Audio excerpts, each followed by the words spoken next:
kislorat yetishgani hisobida gaz oldin, ancha yil oldin chiqqanda. Qo'lni turbaliymi bunachi?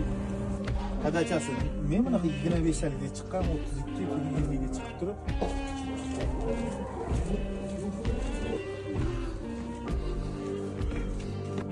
Nechi bo'lish kerak bu? Uy issiq bo'lishi uchun 60 gradus turishi kerak. 60 gradus tursa, uy normalniy temperaturada bo'ladi. Naryoni issiq.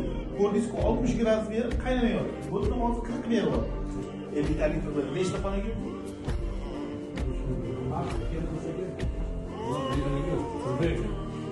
Ya 50 litr bilan qilingan Agio 11 turibdi-da bu yerda. Oddiy galenka qo'yib qo'yilgan, buni ham almashtirish kerak hammasi. Bu issiq emas. Qadachi 48 ko'rsatyapti, obratga 30 ko'rsatyapti. Mana bugun biz Sirdaryo viloyatining Guliston tumanida 7 ta xonadonni, shu eski kotyollarni ko'zdan kechirdik. Ko'pchilik domning o'sha vakillari bilan birgalikda faqatgina bu yerda o'sha tabiiy gazni juda ham katta yo'qotilayotganligi, demak o'sha ishsiz tizimlarini demak noto'g'ri qo'yilganligi to'g'risida guvoh bo'ldik. Mana hozir o'sha ertaga mana shu xonadonlarning hammasida shu eski qozonlarda mana shu ko'ktu domda ishlab chiqilgan, tomonda ishlab chiqilgan yangi zamonaviy tejamkor kotyollarga almashtirib ko'ramizda, keyin bu bo'yicha natijalarni yana o'sha internetda e'lon qilamiz. Xudo xolasa, Akmal aka, mana bizani tanlashingizdan maqsad nima bo'ldi? Maqsad bu birinchisi biz o'zimiz borib ko'rganimizda o'sha bozorda ishlab chiqib, keyin o'sha xonadonlarga qo'yilganligini Chirchiqda va Toshkent shahrida ko'rdik.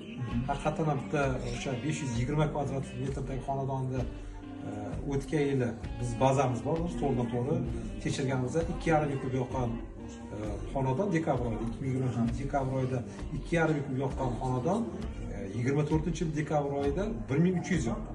Demak, qariyb 50% ga yaqin iqtisod qilgan. Chirchiq shahrida avtomobillar ko'chasiga borib ko'rdik, hududlar qo'ygan o'sha ishlab chiqqan kotyol u yerda 27% iqtisod qilayotganini ko'rdik. U yerda 27% bo'layotganligi ham bitta sabab bor ekan, ko'rdik. Uyning oldida mana bunga o'xshagan juda ham katta o'sha ayvonxona qo'yilgan ekan. Oilali xona. O'sha yerda juda ham katta yo'qotdi.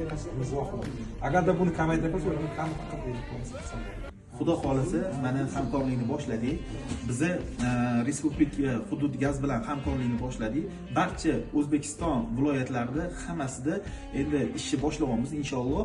Agar sizlarga mana shunaqa xizmatlar kerak bo'ladigan bo'lsa, endi pramoy bizga chiqishingiz shart emas. Hudud gazga chiqadigan bo'lsanglar, hudud gazdagilar zakaz qilib, sizlarga albatta bizani kotyolni olib keltirib berishadi va biz tomonidan ishlab chiqarilgan tejamkor kotyollarni xonadoningizga qo'yish imkoniyatiga ega bo'lasizlar.